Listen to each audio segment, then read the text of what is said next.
नमस्कार, स्वागत है आपका। आपके साथ मैं हूं श्वेता मिश्रा। कोरोना ने आज पूरी दुनिया को चपेट में ले रखा है। हर कोई इसके कहर से पीड़ित नजर आ रहा है।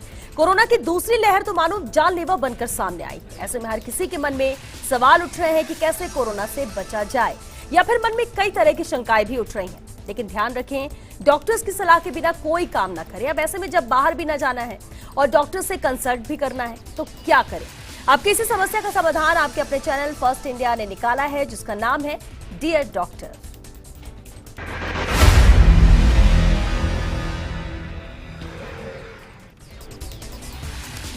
डियर डॉक्टर एक ऐसा शो जो आपको घर बैठे प्रदेश के मशहूर डॉक्टर से रूबरू करवाएगा। अब आप सोच रहे होंगे कि आप कैसे हमारे साथ बैठे डॉक्टर से बात कर सकें, तो आपको एक छोटा सा काम करना है, और वो ये है कि आपको deardoctorfirst@gmail.com पर अपना सवाल, नाम और जगह लिखकर भेजना है।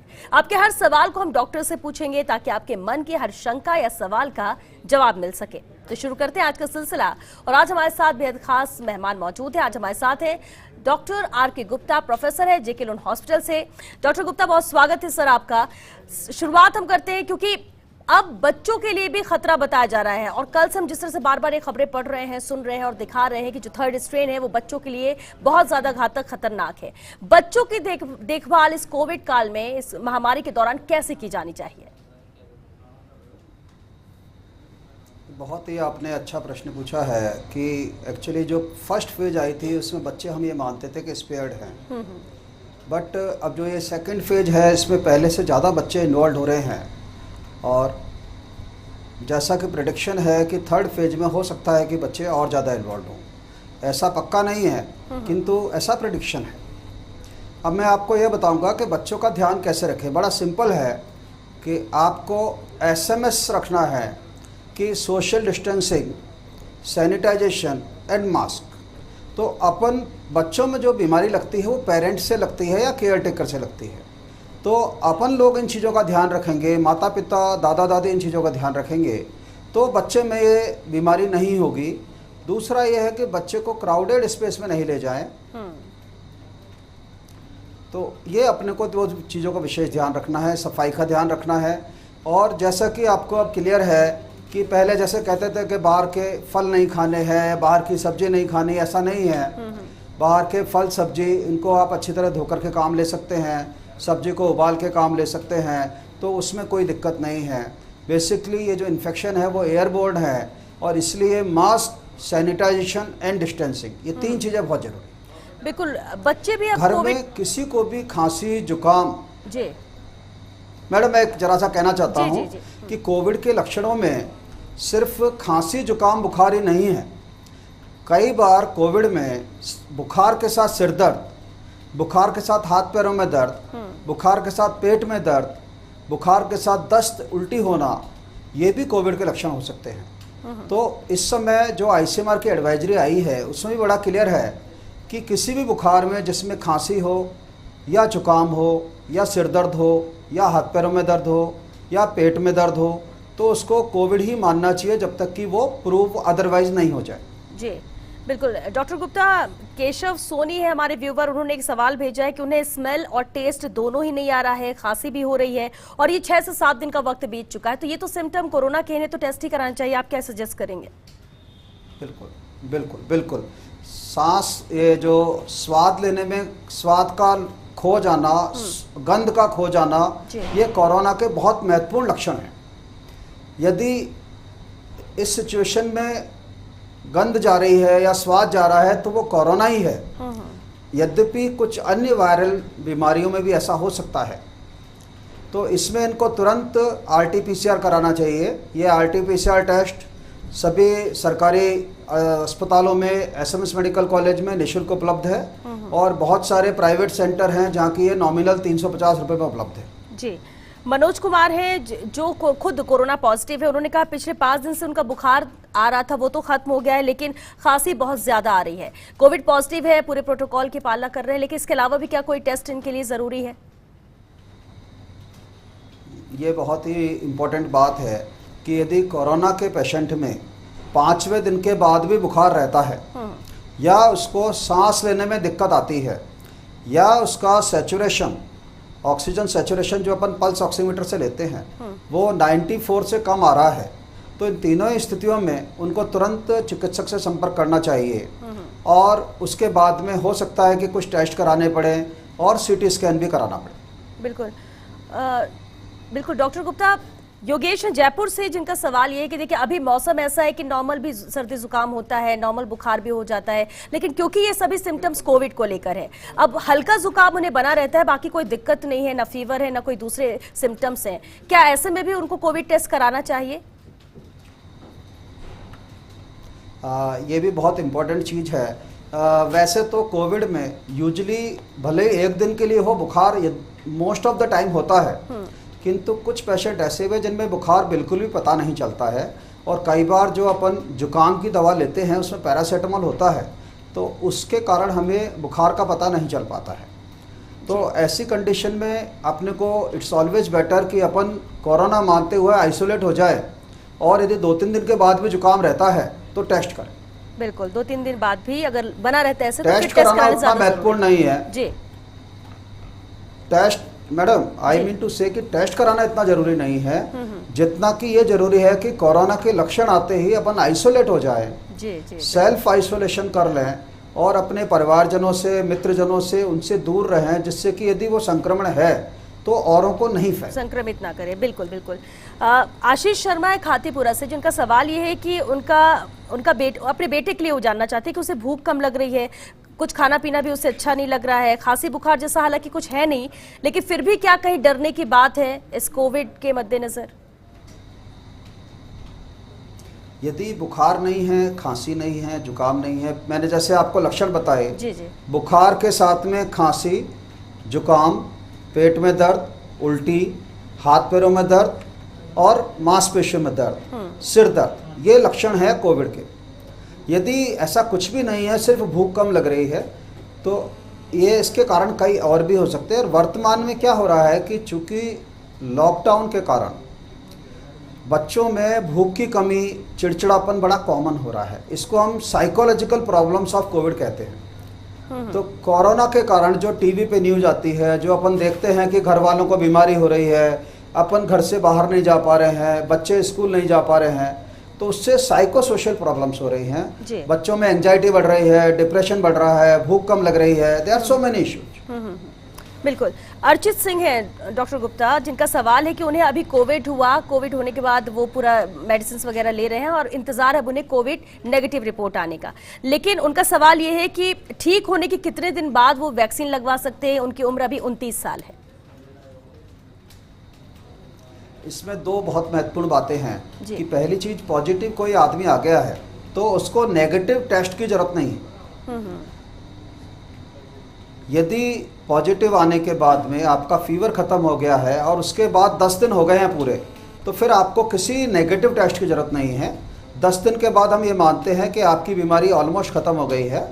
7 दिन तक मास्क का प्रयोग करें और उसके बाद आप अपनी नॉर्मल लाइफ जिए। बिल्कुल 7 दिन तक अपने आप को होम आइसोलेशन में रखें और मास्क का प्रयोग करें। तो रिपीट टेस्ट की अपने को आवश्यकता नहीं। दूसरा जो आपने प्रश्न पूछा है कि वैक्सीनेशन का जी, तो कोरोना के 4 से 6 सप्ताह बाद आप वैक्सीन लगवा सकते हैं। बिल्कुल, रिकवर होने के 4 से 6 हफ्ते बाद, यानी कि हम कह सकते हैं 1.5 महीने के करीब। रिकवर होने के 2 से 4 हफ्ते बाद और बीमारी चालू होने से 4 से 6 हफ्ते बाद। जी बिल्कुल डॉक्टर, क्योंकि हम छोटे बच्चों की भी बात कर रहे हैं, बच्चों को लेकर भी ज्यादातर लोग चिंतित हो रहे हैं। जब 3rd स्ट्रेन की बात की जा रही है और अभी भी पॉजिटिव हो रहे हैं बच्चे, जो बच्चे होम आइसोलेशन में है उनका कैसे ख्याल रखें? क्योंकि बड़े तो समझते हैं लेकिन बच्चों को समझना बड़ा मुश्किल होता है, उन्हें समझाना मुश्किल होता है इस बीमारी को लेकर। ये एक बहुत ही बड़ा इशू है कि बच्चे को हम आइसोलेट कैसे करें। इसमें यह है कि बच्चा यदि 2 साल से छोटा है तो डेफिनेटली उसके साथ में उसकी माँ को ही रहना पड़ेगा। और अधिकांश केस में ये होता है कि जब बच्चा पॉजिटिव होता है तो घर में कोई ना कोई मेंबर पॉजिटिव साथ में होता है, तो वो उसके साथ रहे, सेम कमरे में रहे और उसका ध्यान रखे। परंतु किसी कंडीशन में यदि ऐसा कोई नहीं है या माँ को ही बच्चा चाहता है तो बच्चा के साथ में माँ रह सकती है N95 मास्क लगा के, हैंड हाइजीन का ध्यान रख के और रेस्पिरेटरी एटिकेट का ध्यान रखे। और बच्चा यदि 2 साल से बड़ा है तो बच्चे को भी मास्क पहनाया जा सकता है। इसमें यह आपको ध्यान रखना है कि जो खुद पेशेंट है, जैसे बच्चा पॉजिटिव है तो बच्चे को क्लॉथ मास्क की जगह सर्जिकल मास्क पहनाना आवश्यक है। जी जी। और ऐसे ही यदि बच्चा पॉजिटिव है तो उसके साथ जो केयर टेकर है और वो यदि नेगेटिव है तो उसको भी सर्जिकल या N95 मास्क लेना है। यहाँ पर कपड़े का मास्क उतना असर नहीं करेगा क्योंकि कपड़े के मास्क में जो पोर्स होते हैं वो थोड़े बड़े होते हैं, तो उसमें से वायरल पार्टिकल्स निकल जाते हैं। जी। इसके लिए डबल मास्किंग की एक मेथड है जी जी। कि आजकल जैसे हम बहुत प्रमोट कर रहे हैं कि पहले आप सर्जिकल मास्क लगाइए और सर्जिकल मास्क के ऊपर आप क्लॉथ का मास्क लगाइए। ठीक है, डबल मास्किंग। हाँ, तो उससे क्या होगा, सर्जिकल मास्क अपने को प्रोटेक्शन देगा देगा। और क्लॉथ का मास्क सर्जिकल मास्क के साइड्स को क्लोज कर देगा, तो उससे आपका N95 की तरह काम करेगा वो। बिल्कुल ठीक है। डबल मास्किंग इसलिए भी बहुत ज़्यादा प्रमोट किया जा रहा है कि अब डबल मास्किंग करना ज़रूरी हो गया है।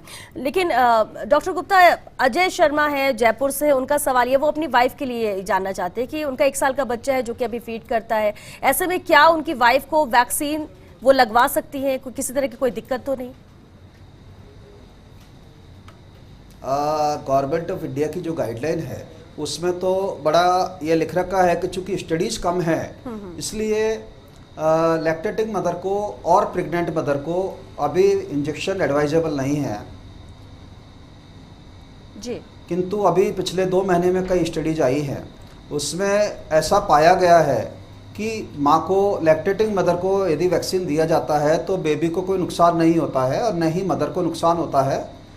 तो अब अभी जो फॉक्सी है, जो गायनिकोलॉजिस्ट एंड ऑब्स्टेट्रिशियन की सोसाइटी, उसने ये कहा है कि लैक्टेटिंग मदर्स को इंजेक्शन दिया जा सकता है और आई थिंक कि very soon government of India की गाइडलाइन में कुछ चेंज होगा तो वैक्सीनेशन लगाया जा सकेगा, किंतु आज की स्थिति में वैक्सीनेशन नहीं लगाना चाहिए। बिल्कुल, यानी आप कह रहे हैं कि थोड़ा इंतजार करना चाहिए कि इससे पहले कि इसे लेकर कुछ और क्लियर गाइडलाइन सामने आ जाए, तब तक के लिए। चलिए ठीक है, ये एक बहुत बड़ा कंफ्यूजन था इसे लेकर डॉक्टर गुप्ता जो आपने क्लियर किया है।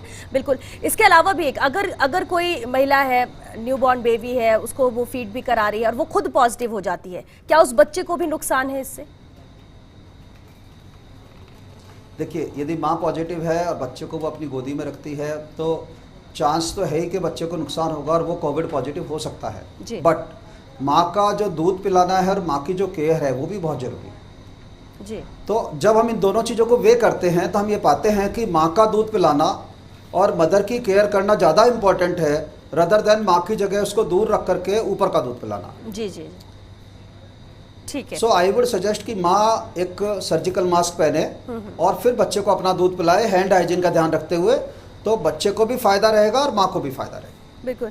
और वैक्सीनेशन को लेकर भी, क्योंकि हालांकि बड़ी तादाद में लोग वैक्सीनेट हो रहे हैं, वैक्सीनेशन ले रहे हैं, लेकिन एक अहम सवाल है यहाँ पर लक्ष्मण राम परिहार का, लाठी पोखरण से है। वो जानना चाहते हैं कि क्या वैक्सीन लगाने से पहले खाने पर भी कुछ खास ध्यान रखना होता है कि वैक्सीन लगाने से पहले या बाद में क्या खाएं या क्या नहीं खाएं, या फिर ये सामान्य है? नहीं, वैक्सीन से पहले खाने का या वैक्सीन के बाद खाने का कोई परहेज नहीं है, किंतु डेफिनेटली अपन जब वैक्सीन लगाते हैं तो उसके पहले खाली पेट जाएंगे तो वहाँ चक्कर आने के चांसेस ज़्यादा होते हैं। तो हम ये एडवाइस करते हैं कि वैक्सीन लगाने से पहले कुछ खा के आए तो बेहतर रहेगा।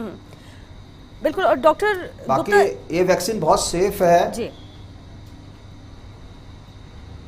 जी बिल्कुल। डॉक्टर गुप्ता, एक अहम सवाल ये भी, देखिए अभी आपने, इससे पहले भी एक सवाल आया था, आपने कहा कि जब एक बार पॉजिटिव हो गया इसके बाद दोबारा टेस्ट कराने की जरूरत नहीं है अगर आपको कोई सिम्टम्स नहीं हो, सब कुछ ठीक लगता है तो। ऐसा एक सवाल नरेंद्र भड़िया ने भी यही सवाल भेजा है, कोरोना पॉजिटिव आने के बाद दोबारा जांच कितने दिन में करानी चाहिए? तो क्योंकि पहले ये प्रोटोकॉल था जो हम फर्स्ट फेज की बात करते थे कि 15 दिन का है, आप एक बार टेस्ट कराने के बाद आप 10 डेज बाद दोबारा कराइए, तो अब क्या ऐसी जरूरत है?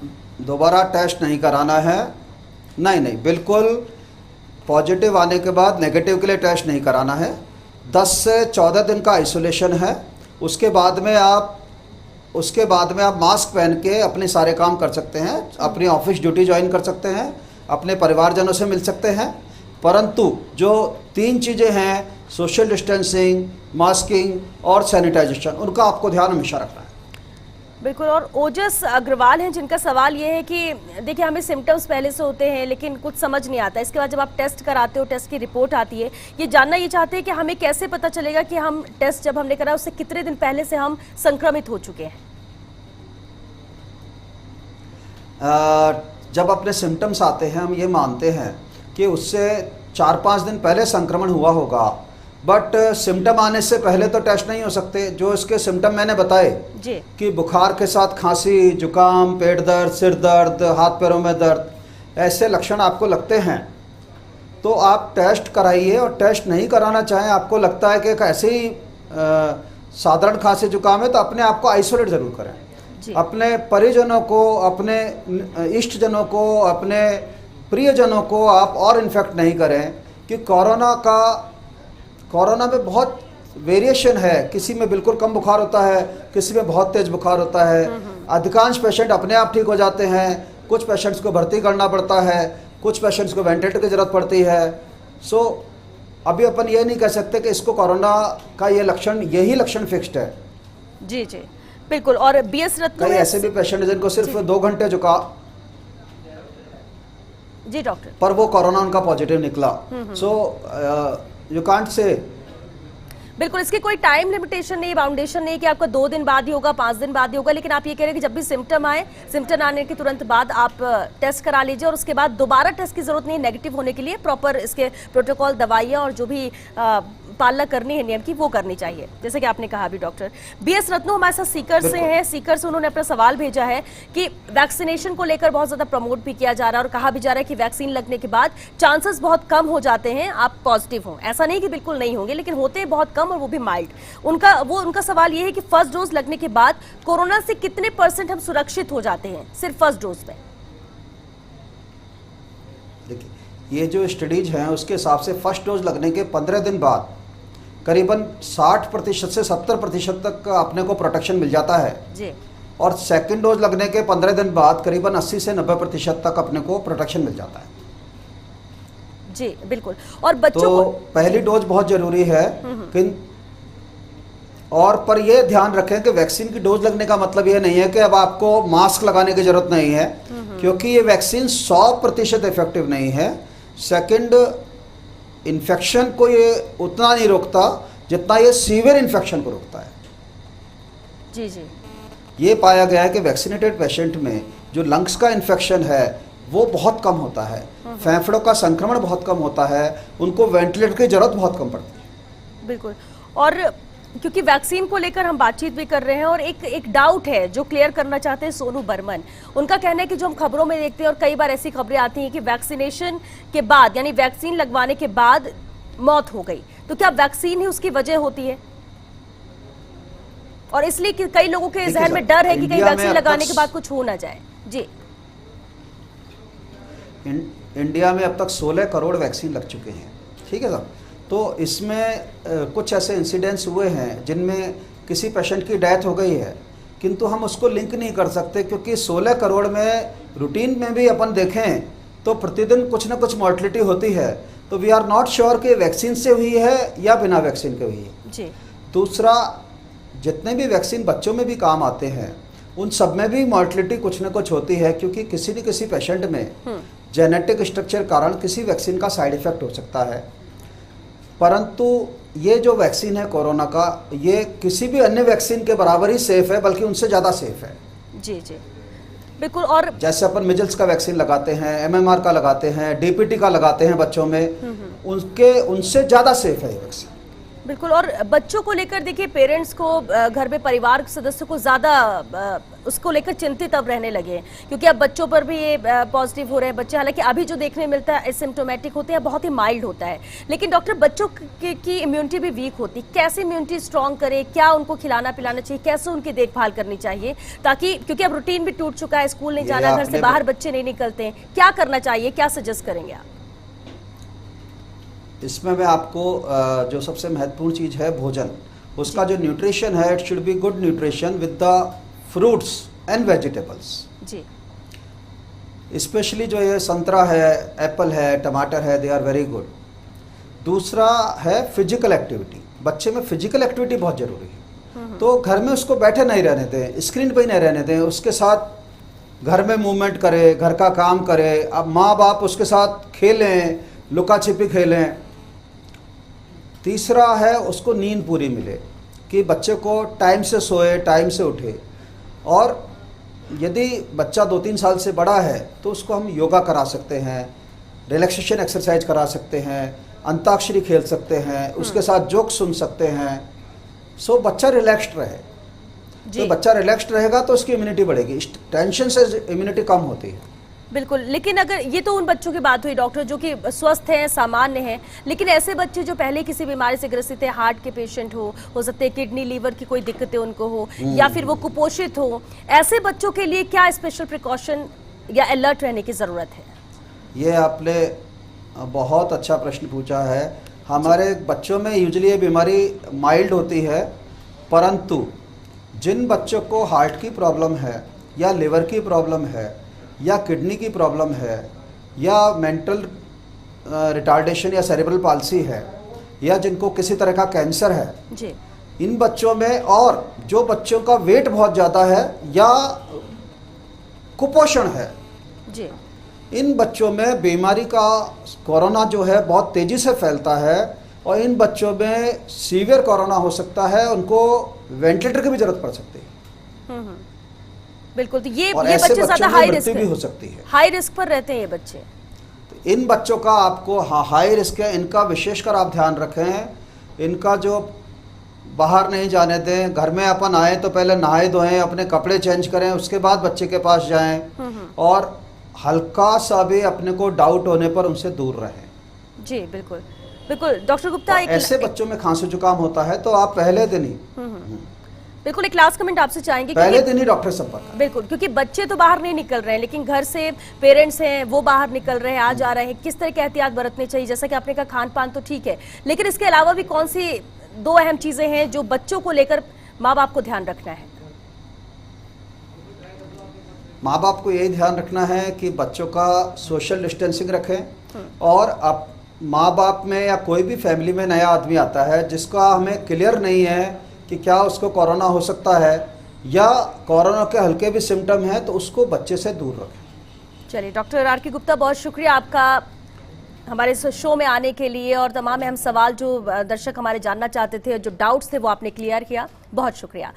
तो ये बात तो तय है, देखिए बड़े तो अपना ध्यान रख रहे हैं, लेकिन बच्चों का ध्यान भी आपको ही रखना है, और बहुत सारी ऐसी चीजें डॉक्टर ने बताई भी, उनका पालन करें। खासतौर से बच्चों के खान पान का खास ध्यान रखें, उनसे फिजिकल एक्टिविटीज कराते रहें। ऐसा ना हो कि बच्चा एक जगह ही बैठा हुआ है, और अगर कोई भी घर पे इन्फेक्टेड है होम आइसोलेशन में, तो उससे बच्चों को दूर रखें। ये बच्चों के लिए बहुत ज्यादा जरूरी है आज के वक्त में। चलिए इसी के साथ दीजिए इजाजत, नमस्कार।